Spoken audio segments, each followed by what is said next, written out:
کل ہر کوئی پریشان نظر آتا ہے اس بات پر کہ مہنگائی کا ایک جو طوفان ہے اور جو غریب لوگ ہیں اس مہنگائی کی وجہ سے پریشان ہیں.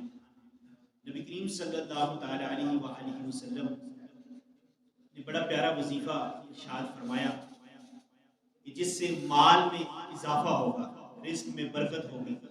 اب مال ایک طرح سے اچھا بھی ہے اور ایک طرح سے برا بھی ہے، نیت پر ڈیپینڈ کرتا ہے کہ مال بڑھانے کی نیت کیا ہے. مال بڑھانے کی نیت اگر یہ ہے کہ بیوی بچوں کی اچھی پرورش ہوگی، اچھا رہن سہن ہوگا، یا اس مال کے ذریعے میں کسی کا محتاج نہیں ہوگا، مشکل وقت میں میری مدد ہوگی، پریشانی آئے گی تو پیسہ ہوگا تو اس پیسے سے میں اس اپنی پریشانی کو دور کر سکوں گا، محتاجی سے بچوں گا، سوال کرنے سے بچوں گا اور اللہ کی راہ میں خرچ کروں گا. یہ کچھ اچھی نیتیں ہیں.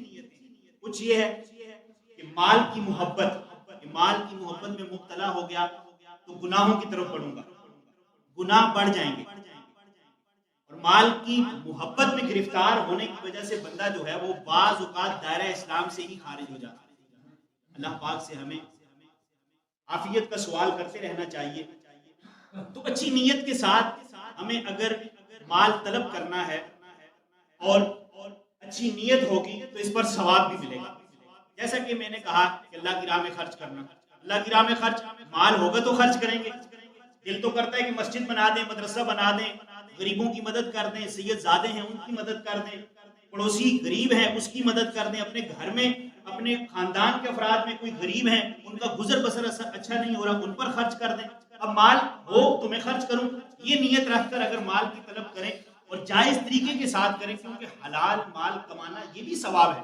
رزق حلال کی جستجو، رزق حلال کی تلاش، اس کے لیے نکلنا یہ بھی کار ثواب ہے. جیسا کہ قرآن مجید فرقان حمید کے اندر اللہ پاک نے ارشاد فرمایا، ترجمہ قرآن کنز الایمان، بس جب تم جمعہ کی نماز ادا کر لو فانتشروا، تو پھیل جاؤ زمین میں. اس لیے تجارت کے لیے، اپنے رزق حلال کے لیے تو نماز کی ادائیگی یہ ضروری ہے، نماز پڑھنی ہے اور نماز کے ساتھ ساتھ رزق حلال کی تلاش میں نکلنا، رزق حلال کے لیے کوشش کرنا، یہ بھی کار ثواب ہے. تو آقا صلی اللہ تعالی علیہ وآلہ وسلم کے پاس ایک صحابی حاضر ہوتے ہیں، عرض کرتے ہیں یا رسول اللہ صلی اللہ تعالی علیہ وآلہ وسلم،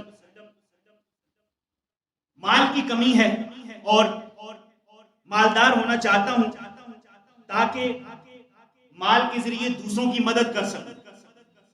دنیا جو ہے وہ ہاتھ سے جاتی ہوئی نظر آ رہی ہے، دنیا نہیں ہے، مال نہیں ہے. آقا صلی اللہ تعالی علیہ وآلہ وسلم نے اس صحابی رضی اللہ تعالیٰ عنہ کو، ان کو بڑی پیاری وصیت فرمائی. اور آقا صلی اللہ تعالی علیہ وآلہ وسلم نے ارشاد فرمایا کہ جب تم اپنے گھر میں داخل ہو، جب تم اپنے گھر میں داخل ہو تو مجھ پر درود پاک پڑھو. گھر میں داخل ہو تو مجھ پر درود پاک پڑھو اور ساتھ ہی سورہ اخلاص کی تلاوت کرو. یہ کتنا ٹائم لگے گا؟ تھوڑا سا ٹائم لگے گا اگر توجہ ہو ہماری. جب بھی ہم گھر میں داخل، اب ہم کہیں پر بھی ہیں، گھر تو جانا ہی جانا ہے، دن میں کتنی دفعہ باہر جائیں گے گھر آئیں گے، تو ہر دفعہ اگر یہ عمل کرنے میں کامیابی مل جائے، برکت کیا ہے. تو صحابی رضی اللہ تعالیٰ عنہ نے نبی کریم صلی اللہ تعالی علیہ وآلہ وسلم سے یہ تعلیم لی اور پھر یہ وظیفہ کیا.